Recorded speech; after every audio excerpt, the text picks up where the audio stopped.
గిరిజనులు ముఖ్యంగా లంబాడ సోదరులు పూర్తి స్థాయిలో అండగా నిలబడ్డరు. ఈరోజు ఈ హోదాకు రావడంలో మీ వంతు సహాయము, మీ వంతు అండదండలు ఉన్నాయి. అందుకే ఈనాడు ఈ వేదిక మీద నుంచి మా మిత్రులు అడ్లూరు లక్ష్మణ్ గారికి నేను ఆదేశాలు ఇస్తున్నా. అదేవిధంగా special chief secretary Savyasachi Ghosh గారికి నేను ఆదేశాలు ఇస్తున్నా. తెలంగాణ రాష్ట్రంలో ఉన్న అన్ని తండాలకు బీటీ రోడ్లు వెయ్యాలి అని నేను ఆదేశాలు ఇస్తున్నా.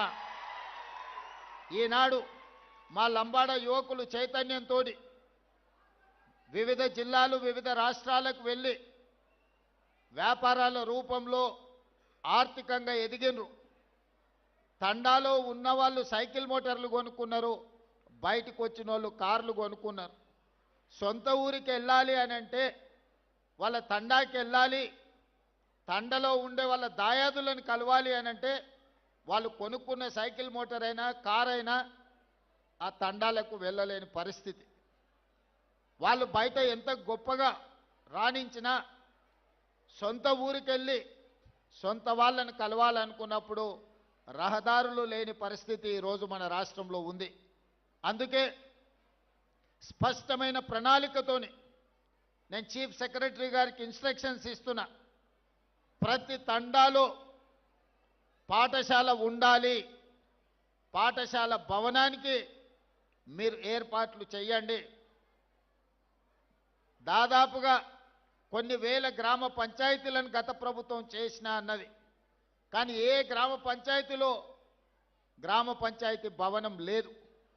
గ్రామ పంచాయతీ భవనం లేకుండా గ్రామ పంచాయతీ సర్పంచ్ ఎవరైనా గిరిజన సోదరుడే అవుతాడు. అది గూడాలు కావచ్చు, తండాలు కావచ్చు. గ్రామ పంచాయతీ లేకుండా ఏ విధంగా వాళ్ళు పరిపాలనను ముందుకు తీసుకెళ్తారు?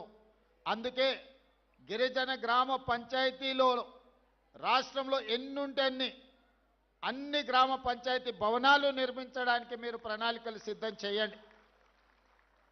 అదేవిధంగా ఈ గూడాలకు ఈ తండాలకు కనీసం ఒక్కటైనా బీటీ రోడ్డు ఉండాలి. మీకు ఎవరైనా బంధువులు వచ్చినా మీ పిల్లలకి ఎవరైనా పిల్లని ఇవ్వాల్సి వస్తే పిల్లగాన్ని చూడడానికి రావాలంటే ఊరికి రావడానికి దారి లేకపోతే ఇక పిల్లని ఎవరిస్తారా మీకు? అందుకే ఖచ్చితంగా ప్రతి తండాకు రోడ్డు వేసే ప్రణాళికను ఈరోజు తీసుకోవాలి అని చెప్పి మా ట్రైబల్ సెక్రటరీ గారికి ఆదేశాలు ఇస్తున్నా. ఇదే కాదు, తాగడానికి మంచినీళ్ళు, అవసరమైన నీళ్ళ ట్యాంకులు, మిషన్ భగీరథ మీద వేల కోట్లు ఖర్చు పెట్టిన ఆదిలాబాద్ ప్రాంతంలో నేను పర్యటన చేసినప్పుడు చాలా తండాలకు గూడాలకు తాగునీరు ఈ రోజుకు రావడం లేదు. కొన్ని ప్రాంతాలలో కరెంటు కూడా లేదు. ఎందుకంటే ఫారెస్ట్ వాళ్ళు మీకు కరెంటు పోల్స్ వేసి మీ గూడాలకు తండాలకు కరెంటు ఇవ్వనివ్వడం లేదు ఫారెస్ట్ రూల్స్ ప్రకారం. అందుకే అన్ని తండాలలో గూడాలలో కరెంటు లైన్లు వేయడానికి ఎక్కడైతే ఇబ్బంది ఉందో కంప్లీట్గా సోలార్ ద్వారా మీకు కరెంటు ఇచ్చి మీ వ్యవసాయ పంపు సెట్లు, సోలార్ పంపు సెట్లు ఇచ్చి మీరు వ్యవసాయం చేసుకోవడానికి అన్ని రకాల ప్రణాళికలను ఈరోజు సిద్ధం చేస్తున్నాం. ముఖ్యంగా పైలట్ ప్రాజెక్టు కింద ఈరోజు అచ్చంపేట శాసనసభ నియోజకవర్గాన్ని మొత్తం తీసుకున్నాం. 40,000 వ్యవసాయ పంపు సెట్లు ఈరోజు సోలార్ పంపు సెట్లు అక్కడ ఉండే రైతాంగానికి ఇవ్వదలుచుకున్నాం. ప్రధానంగా అందులో గిరిజనులకే అత్యధికంగా ఉపయోగం ఉన్నది. అందుకే ఈనాడు మీ సంక్షేమం కోసం, మీ అభివృద్ధి కోసం, మీ భవిష్యత్ ప్రణాళికల కోసం ఈ రాష్ట్ర ప్రభుత్వం పనిచేస్తున్నది. ఇదే కాదు, ఈరోజు మీరు ఆలోచన చెయ్యండి. ఆనాడు తెలంగాణ రాష్ట్రం వచ్చిన తర్వాత 10 సంవత్సరాలు పేదలకు రేషన్ కార్డు ఇవ్వడానికి కూడా ఆ ప్రభుత్వానికి చేతులు రాలే. కానీ నేను బాధ్యత చేపట్టిన తర్వాత పేదవాడి గుర్తింపు, పేదవాడి గౌరవం, పేదవాడి సంక్షేమమే రేషన్ కార్డు. ఆ గుర్తింపు, గౌరవం, సంక్షేమం ఇవ్వాల్సింది ప్రాథమిక బాధ్యత రాష్ట్ర ప్రభుత్వానిదే. అందుకే లక్షలాది రేషన్ కార్డులు పేదవాళ్లకు అందించిన చరిత్ర, అందులో ముఖ్యంగా లంబాడ సోదరులకి అత్యధికంగా ఈరోజు రేషన్ కార్డులు అందుకునే విధంగా ప్రణాళికలు సిద్ధం చేసి వాళ్ళకి ఇచ్చినాం. రేషన్ కార్డు ఇచ్చి వదిలేయలే. ఇంతకుముందు మా బలరాం నాయక్ గారు చెప్పినట్టు ఆనాడు దొడ్డు బియ్యం ఇచ్చేది. దొడ్డు బియ్యం ఇస్తే మా లంబాడ సోదరులు తీసుకెళ్ళి బర్లకు దాన పెట్టేది. ఎన్నడూ వాళ్ళు తిన్న సందర్భమే లేదు. లేకపోతే రేషన్ షాపోడే బయట నుంచి బయటనే అమ్ముకునేటోడు. అందుకే ఈ విధంగా మాఫియాగా మారి మిల్లర్లు దళారులు దోసుకుంటున్నారు. పేదవాడు ఆత్మ గౌరవంతో బతకాలి అని అంటే సన్న బియ్యం ఇవ్వాలి అని ఈరోజు తెలంగాణ రాష్ట్రంలో 3,17,00,000 మంది పేదలకు సన్న బియ్యం ప్రతి మనిషికి 6 కిలోల బియ్యం ఇస్తున్నాము. ఈరోజు పెద్దలు తినడమే కాకుండా వాళ్ళ సంటి పిల్లలకు కూడా ఈ సన్న బియ్యం వండి ఈరోజు ఆ పిల్లలకు భోజనం పెడుతున్నారు.